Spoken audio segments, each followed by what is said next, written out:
Okay, so you can see the plastic here. We didn't have to pull this all the way off. We just pushed it back out of the way. We went ahead and took that piece off there with the 312 millimeters. Now look at, we can get at everything. Belt's got to come off first, and the power steering. So we can start off by, instead of breaking loose the tensioner and all that, since the power steering's got to come off anyway, we'll pull it. Right back here on the back of the power steering, we have a 13 millimeter. That's on the back. That just holds it in the cap. Don't pull the 12 millimeters. That's the back cap of the power steering unit. Then you can rotate the belt. If you have to, you can just put a bolt or a wrench on the crank itself and turn it a little bit one way or the other just to get inside those holes of the power steering unit, and you'll have two bolts on there. There'll be like a cup that holds about like that, and the power steering unit will slide into it. The bolt on the back and the two on the front with the pulley. We're not going to disconnect the lines and all that stuff. There's plenty of room. We'll just move that out of the way, and we'll be able to access this motor mount bolt. And like I said, the ones go straight through. I think that's all this one has, but now that I see that power steering unit, I see there's one that goes this direction too. But we'll be able to access that, lift it up, lift it down the engine if we need to get to those bolts as well. So let's start with that power steering unit and our power steering belt. Then we'll go to the other belt. So we'll start here. Okay guys, we got a 2.0 16 valve here. It's a 99 Eclipse. We're going to do a timing belt on it. Anytime you do a timing belt on these zero tolerance valves, make absolutely sure that you change the water pump too, if it's internal. And it's simple, it's quick, you're already there. It's 4, 5, 6 bolts, maybe another $30–40. If you don't do it, trust me, you're asking for problems, because what's going to happen, one, is that water pump's going to go out anyway. The manufacturer states that it's probably good approximately the same amount of mileage as the timing belt, so that's why. Number two, if it does go out at a later date, you're ripping all this off again to get to it. So number three, save yourself money and just do it. So we're going to pull the top cover here on the timing belt, or timing belt cover. We're going to pull the motor mount off. We're going to jack the car up, take that tire off, because then we can lower the engine a little bit, get all the timing cover bolts, raise the engine a little bit, and get all the timing cover bolts. Much easier to get at. I don't need to time this one because the engine's still running, so we don't need to line up the crank and set the cam, but I'm going to do it anyway in this video just in case you need to know how. Most Mitsubishis are the same. Most 4-cylinder cars are the same. Motor mounts are a little different, timing covers are a little bit different. There's a few things that are different, but the concept is the same, and how to set the timing is the same. We'll pull out number 1 spark plug and bring it up on a compression stroke so we know that we're at TDC, top dead center. Then we'll look at the timing gear on the crank. Might have to rotate it a little bit one way or the other, but we'll get that dead on. And when the belt's off, we can rotate the cam around and get those dots. They should be pointing at each other, and get the new belt on. Some of these vehicles, check your manufacturer specifications. Some of these vehicles require you to change the tensioner on the vehicle. The timing belt tensioner. It's just a tensioner like a pulley that moves one way or the other. Most of them are spring loaded. Keeps pressure on the belt to keep it tight. A lot of those like to go out at the same specs as the timing belt, and the water pump. So just double check that, or ask your auto parts store should you be changing it. They're going to try to sell something to you anyway, so they might say yes, but you know, maybe you got a good honest guy there that's not trying to sell you an item. It's not going to hurt at the same time. 15–20 bucks. I know I'm all about saving money, but if you do this and you do it right and you change those parts that are important, I promise you are saving money. So all right, let's get started. We're going to jack up the left side of the car, which would be passenger side in this case, left to me. We're going to take the tire off. We're going to set the car down on something and use the jack to lift and lower the engine.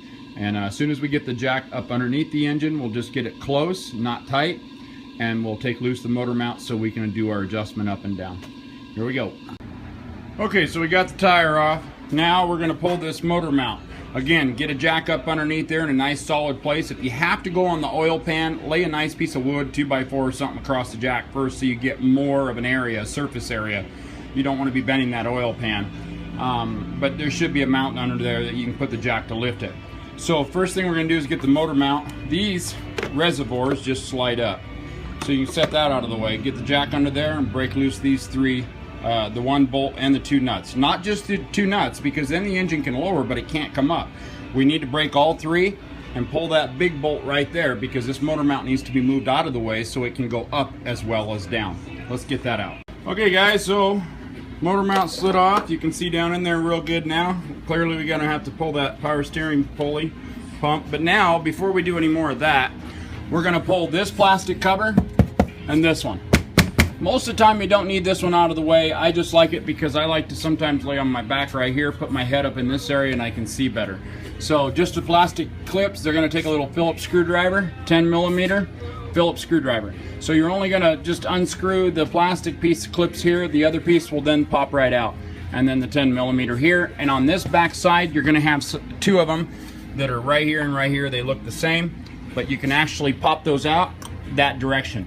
And in order to get to that last mount bolt, which is right here, this mount, there's only one bolt holding that in on both sides. You're just gonna pop that plug and run a 3/8 extension through there with a 12mm. So all right, let's get the plastic off. Okay, directly underneath the power steering unit here is your pulley tensioner for that belt. So you're gonna grab it, loosen it, and pull it out of the way, and then your belt will come right off and you can take that off. And then we'll go ahead and get this power steering unit out of here. Again, that's gonna flex a little, and you see how it just wiggles right out of the bracket like that. Then we'll move this wire, and we'll just set it up out of the way, and we'll pull this bracket and this bracket off next. Okay, now we're gonna pull the crank pulley off, and you can either use a crow's foot on these. They have bolt holes, 3 of them on one on each side, or you can use a crank puller, and we have a crank puller here. So we're just gonna stick a 15/16 socket on there, and at this point, the next step is just get that crank pulley off. Your alternator belt, just loosen up your 14mm alternator adjusting screw and run that in, and that will fold the alternator in so you can get that belt off, which I've already done. And so let's get this pulley off. Okay, so after you get those 2 lower mount bolts off of the timing cover, then you pull the 2, and then you just kind of wiggle this out of here until you get the case out with the mount. So I wanted to show you guys this. Right in here is the idler pulleys. That belt's a little loose. These are bearings that have come out of that. That's the noise that he was hearing. He thought maybe it was a rod knock, but really it was a tensioner pulley. And these go bad after about 100,000 miles. This is the reason they ask you or tell you to change those with the belt. So the belt looks like it's in bad shape too. You see the cracks and stuff here. It's drying out. A lot of heat got in this area. So now we can either rotate these around, put them back on TDC, or we can just leave it there, mark the pulleys, pull the belt, and put the belt on. But I wanted to show you guys how to bring this up to TDC anyway. So we're gonna rotate that around to TDC, then we'll pull the belt off so we know we're timed right. So let's start off by putting the bolt back in the crank, and we're gonna turn it clockwise until the dots line up on the bottom, and I'll show you the top. Okay, so I'm glad that I decided to show you guys how to set this time, because I found out this one is out of time. So the first thing you're gonna want to look at is these little tiny nicks on the edge of the teeth right there. Those should touch each other. They should point at each other. So both these cams are in right now. This is a dual overhead cam. I don't know if I told you that. So both of these cams are in right now. They're in time. Now when I go down here to the crank, you can see that arrow. Hold, let me move this light.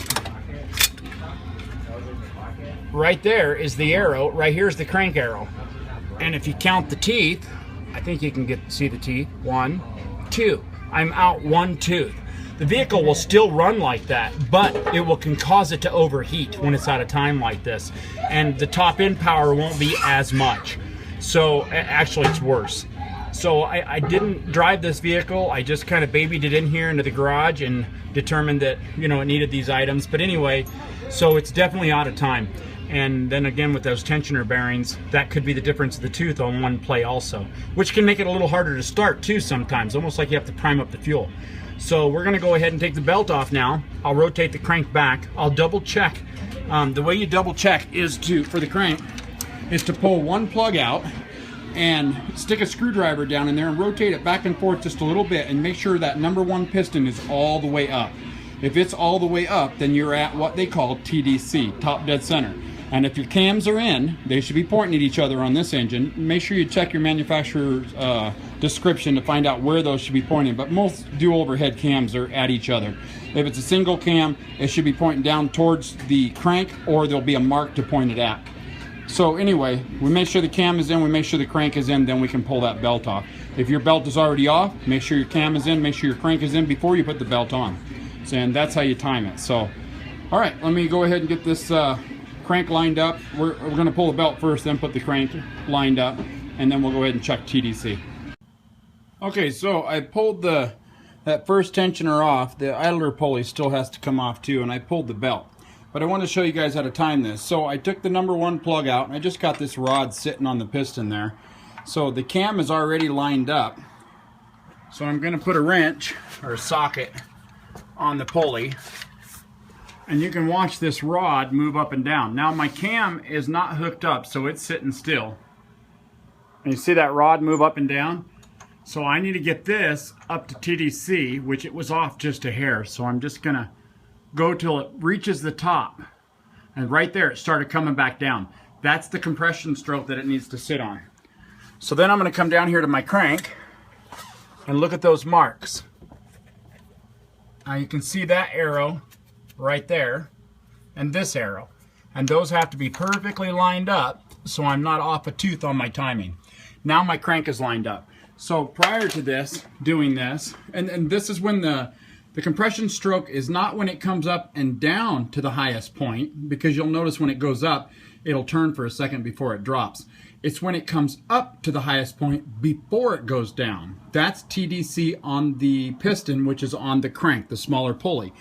Then the cam are these 2 dots here, and we've got those perfectly in line. So now we have a perfect timed engine. So we can just put the puller back on. We got to pull that one and replace it. Put the 2 pulleys, put the timing belt on, and then put all this back together, and we're good. Your water pump will be right down here to the right. You can see the teeth run on that. And so you just pull those bolts off. We'll have to pull this plastic, but you pull those 5-6 bolts off, and it just comes right out. Keep in mind, you're going to lose water when you do that, so get you a catch tray underneath, and put the other water pump back on with the gasket, tighten it back up. I believe that's 22 pounds, and then run everything in this video backwards. So I'm going to go ahead and close for now because this video is kind of long. I'll make a part 2 showing how to put it back together if you need that. It should be the same way you took it apart. Always take pictures, run some video if you have to, or go back to my videos so that you can see how to do it. Otherwise, I think we're done here. We'll put it all back together and we'll fire it up on the next video. So if you need to watch that, look for part 2. Thanks again for watching, you guys. Please subscribe and click like if you like. Leave all the comments that you want. Have a great one.